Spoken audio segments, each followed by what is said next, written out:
All right, the Supreme Court of Nigeria has finally put an end to the political controversy in Kogi State over the governorship of that northern central state. The Apex Court 7-man panel affirmed Yahaya Bello as the governor of the state after about 9 months of legal battle.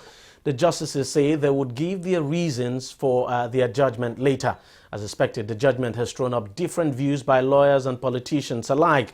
Some say the Apex Court could have done better by calling for a fresh election in Kogi State instead of affirming Yahaya Bello's election.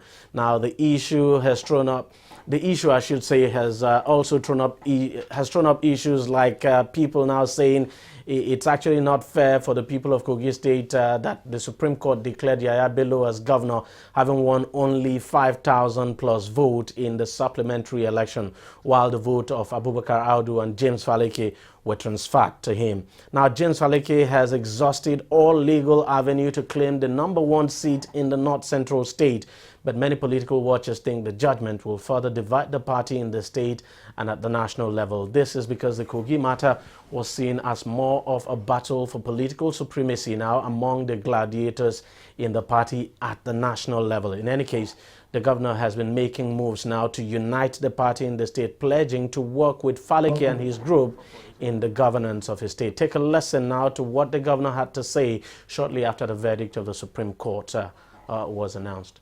I assure you that your spirit is alive, and I will not disappoint you. The great vision you have for our state, I am going to even fulfill even more for our dear state. Kogi State will never remain the same. I feel that God has actually given me a huge responsibility.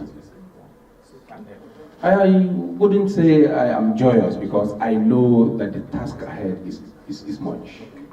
There are a lot to be accomplished. The decision of today will only spur me to do more and to live up to the responsibility and be ready to face the challenge that are ahead. First thing first is to reach out to them, which I've been doing before now. I'll continue to reach out to them and then even give them responsibilities to undertake for Kogi State, because I can't do it alone. As I speak with you today, we have been able to save not less than 1.4 billion. It was a tough decision. The exercise is still ongoing, even though the earlier one was completed, but because of complaints that we're having from either on the genuine workers or non-genuine ones, we have to set up the review committee or complaint review committee in order and that we tackle it. So such decision was tough, but we have to take it. I will remind you that previous administrations, 2 administrations attempted it, if not 3, and they failed because they couldn't take that tough decision. But we have to take it. We must sacrifice today so that our future can be better.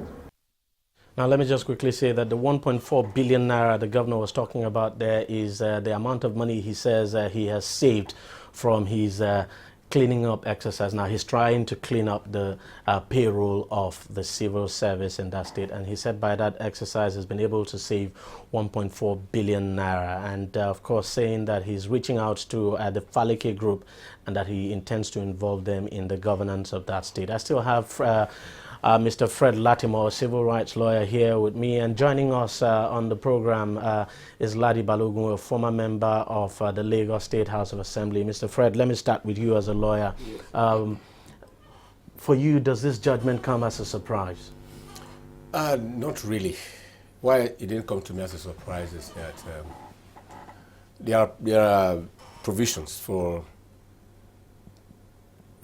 acknowledgement of a candidate, the running mate, and when a candidate is declared as winner of an election. Now, the way it is, at the election level, we are still talking about INEC being in charge, and the party has a responsibility to produce a candidate. So Audu was their candidate. Unfortunately, the election did not conclude, and the man died. So in other words, you are going back to the drawing board to say, okay, party, what are you going to do? Is your deputy coming to take on, or what's your decision? Because so if the party at that time had decided to give it to the deputy, fine, so that would be it. So they will not get somebody else to be his running mate. Okay, so that decision is the party's decision. INEC has no, they have no, problem with that. So it's a problem of the party, and it was the party that came to say that, look, we want to get another candidate who is going to conclude this election. Why Faleke remains the deputy? The deputy said no, because I am the running mate. Automatically, I should be the one that should be the party's candidate. And that you cannot decide for the party. If the party says no, I think that is, although the Supreme Court has not given the reasons, yeah. But I know probably this could be one of the reasons that they considered. That, well, if INEC had declared a winner, after 1 second, that winner died, automatically, of course, the deputy would have taken the deputy would have taken over, because a winner has been announced. But in this case, they said it's inconclusive. And once it's inconclusive, who is now going to stand for the election, to be concluded? So that's a matter for the party. The party is to say, we want the deputy to come in.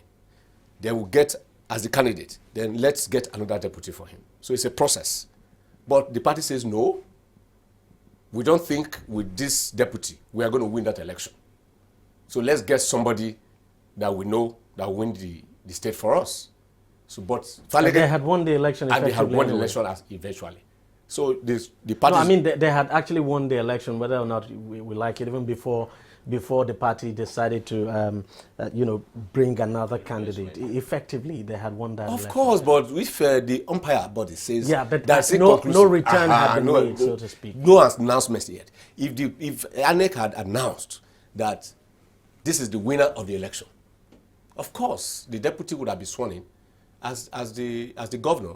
Then the party will have to get another person to be his deputy governor. But it's not the case. So once election is inconclusive, it still falls back to the party to take some major decisions. And that was what APC did. Ladi, the legal battle is now over, but the political battle will surely be starting. Do you think that this governor would be able to unite because it's very important here, especially for him, and that for him to be able to work effectively in that state, he needs the support. He needs to unite the party.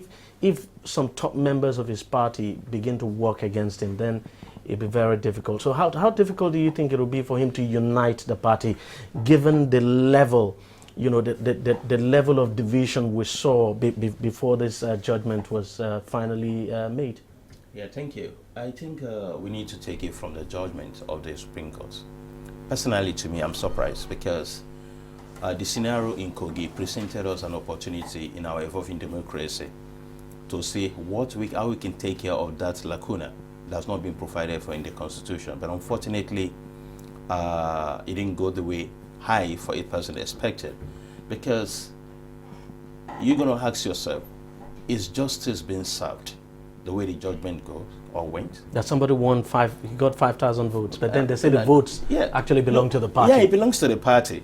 But if you go to the judgment of the appeal court on this particular case, the judgment of the appeal court said Faleke does not have the locus standi to sue the winner of the election, that's Yahaya Bello, the governor of the state. But at the same time, in that judgment, he still affirmed Faleke to be the deputy governor.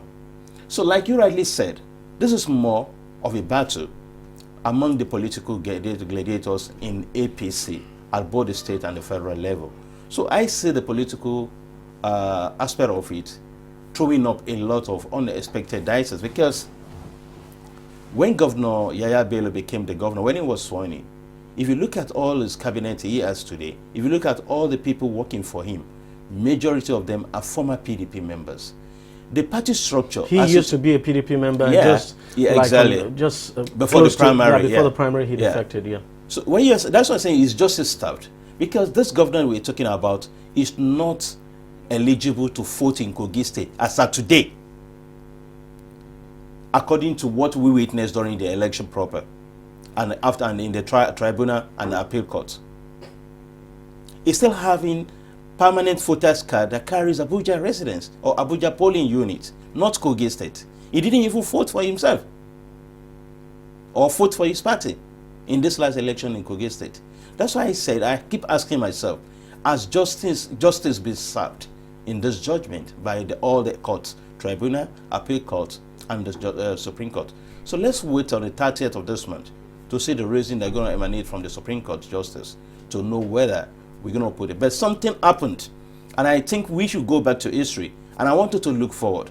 It may throw another crisis. I don't know the mind of Honorable James Faleke or his political sponsors, whatever, but I think from what happened at the appeal court, today, the position of the deputy governor of Kogi State is vacant, technically, going by the appeal court judgment. Well, I'm sure, but Faleke has made it clear that he doesn't intend to be the deputy. He may not.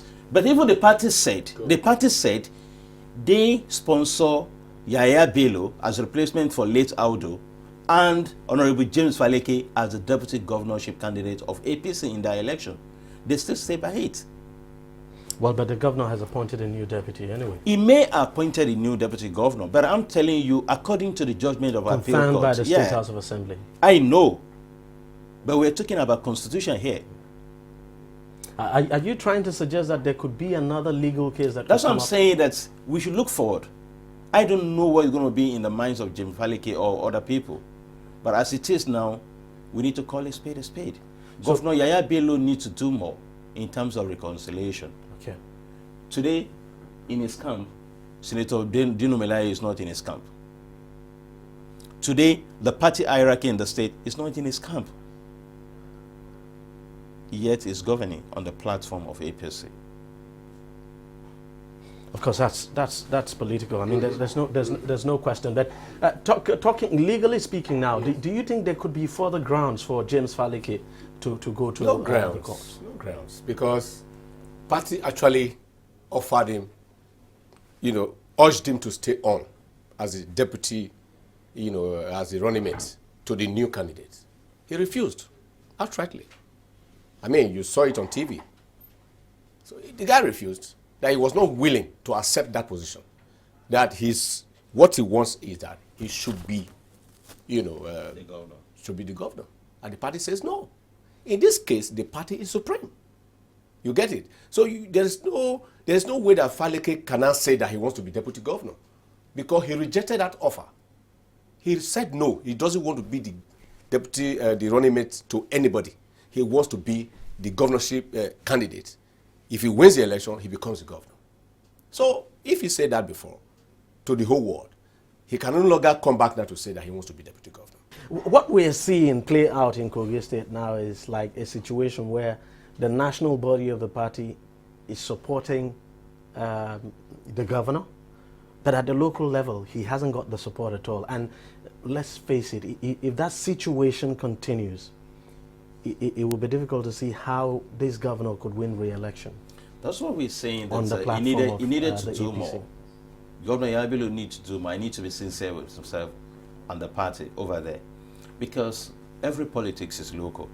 You can't say because you have the national party support, then all is well with you at the local level, without carrying your people along. If you remember very well, there was a protest to the national headquarters of the APC, that all the appointments made by Yahaya Bello from the state APC, that all the appointments made by Governor Yahaya Bello was 90% PDP. That the people of the APC or members of the APP are not being carried along. That issue has not been settled. Instead, the governor went ahead to do more appointments, carrying the people of PDP, old PDP along, and all the people. So there are some people that were funding, maintaining the APC before the arrival of Yahaya Bello. So loyalty of those people, where will it be? That's why I said Governor Yahaya Bello needs to be sincere himself and be sincere with the party, to ensure that these people that are toiled day and night to make sure that the party will win the election from the incumbent, Idris Wada, should be able to be part of this government. It should run an all-inclusive government. So the onus now lies on Governor Yahaya Bello to do the right thing. Right. The ace is, he held the ace now. No question at all. So whatever that's going to happen during the second time, wherever, it depends on what you do with the first time. But so far, he has not been able to get, maybe because of political experience, I don't know. Okay. I mean, political experience, there's no question. I don't think he's politically experienced as such. But we'll take a short break, and when we come back, rowdy session in the Nigerian House of Representatives over the budget padding saga, and we'll be discussing that next. I still have my guest in the studio. Every day, every hour, and every minute, news break in Nigeria. Things happen so fast, it's most times difficult to track and comprehend them. But that's what we do right here on DEJI360. 2015, would you want to come back again? It's like asking Jesus Christ if he knew he was going to die, will you want to come back as the savior of the world again? We do not just help you track the stories, we break them down, explore all the angles, analyze the issues so that you can fully comprehend the stories and use them to make the right decisions.